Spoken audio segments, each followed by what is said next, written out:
अस्सलाम वालेकुम। शादी, नमाज, रूहानी मसले, ये कुछ ऐसी बातें हैं जिनके बारे में हम सब अक्सर सोचते हैं।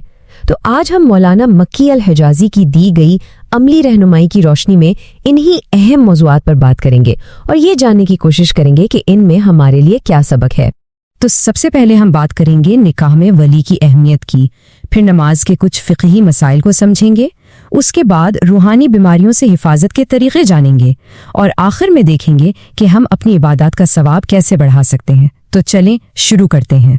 हमारा पहला मौजू सीधा निकाह की बुनियाद से जुड़ा है, यानी एक इस्लामी शादी में वली यानी सरपरस्त की इजाज़त कितनी ज़रूरी है।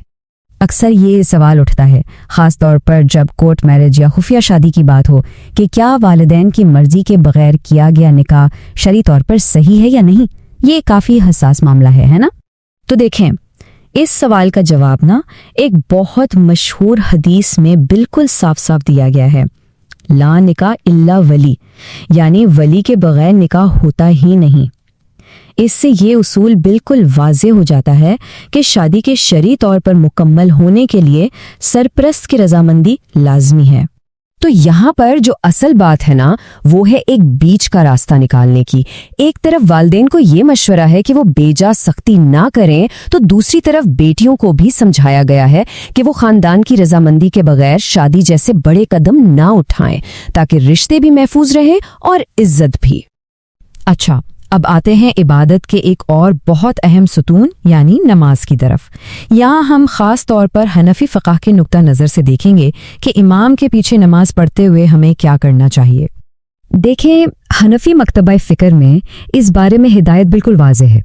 वो ये कि जब कोई जमात के साथ इमाम के पीछे नमाज पढ़ रहा हो तो उसे सूरतुल फातिहा नहीं पढ़नी चाहिए, चाहे वो नमाज की कोई भी रकत क्यों ना हो। अब आप सोच रहे होंगे कि ऐसा क्यों है, तो इसके पीछे दलील ये दी जाती है कि इमाम की किरात ही जमात में शामिल हर एक शख्स के लिए काफ़ी है। मतलब जिसका इमाम हो, इमाम का पढ़ना ही उसका पढ़ना है, इसलिए मुक्तदी को खामोशी से सुनना होता है। कभी कभी ना हमारी ज़िंदगी में ऐसी मुश्किलें आ जाती हैं जिनकी कोई ज़ाहिरी वजह समझ नहीं आती।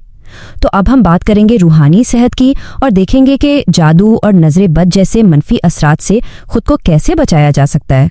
तो सबसे पहले बात करते हैं जादू के असरात की।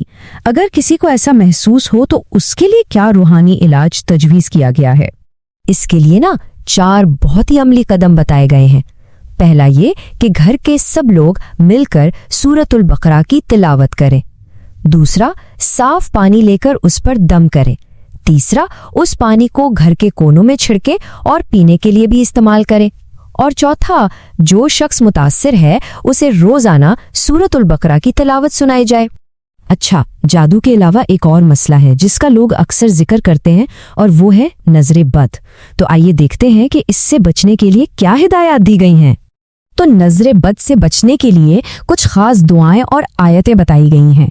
उनमें सूरत नून वल कलम की आखिरी आयतें, मुअव्विज़तैन यानी सूरतुल फलक और सूरतुल नास, और नबी करीम सल्लल्लाहु अलैहि वसल्लम की सिखाई हुई दुआ अऊज़ु बिकलिमातिल्लाहि शामिल है, जिसे पढ़कर दम किया जाता है। चलें, अब कुछ ऐसे खास मौक़ों की बात करते हैं जिनसे हम अपनी नेकियों का सवाब कई गुना बढ़ा सकते हैं। यहाँ जुमे की नमाज के बारे में एक बड़ी दिलचस्प बात है। हदीस में आता है कि फरिश्ते मस्जिद के दरवाजे पर आने वालों के नाम लिखते हैं, लेकिन जैसे ही इमाम खुतबा देने के लिए मिंबर पर बैठते हैं वो अपने रजिस्टर बंद कर देते हैं। इससे पता चलता है कि जुमे के लिए जल्दी आने का अजर कितना खास है। सवाब बढ़ाने का एक और बहुत ज़बरदस्त मौका है और वो है शव्वाल के 6 रोज़े। आइए जरा देखते हैं कि इनका अजर पूरे साल के रोज़ों के बराबर कैसे हो जाता है। इसका हिसाब बड़ा सीधा सा है। देखें, इस्लाम का उसूल है कि हर नेकी का अजर कम से कम 10 गुना है। तो इस हिसाब से रमज़ान के 30 रोज़ों का सवाब हुआ 300 दिनों के बराबर और शव्वाल के 6 रोज़ों का सवाब हुआ 60 दिनों के बराबर। और जब इन दोनों को मिलाया जाए तो बनते हैं 360 दिन, यानी पूरे 1 साल के रोज़ों का सवाब। ये एक ज़बरदस्त तरगीब है ना? हाँ, एक बात यहाँ याद रखना बहुत ज़रूरी है। शव्वाल के ये 6 रोज़े फ़र्ज बिल्कुल नहीं हैं, ये नफल हैं और इन्हें रमज़ान का हिस्सा समझना भी ठीक नहीं।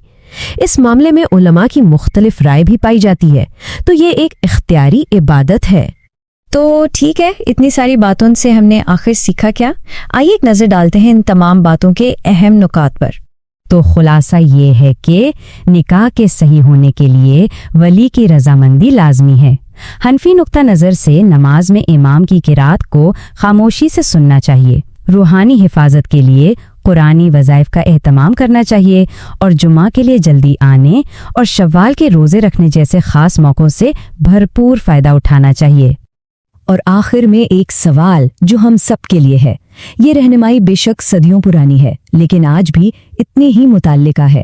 اصل چیلنج یہ ہے کہ ہم اپنی آج کی مصروف اور پیچیدہ زندگی میں ان اصولوں کو سمجھداری اور حکمت کے ساتھ کیسے اپنا سکتے ہیں۔ اس پر غور کرنا ہم سب کے لیے بہت ضروری ہے۔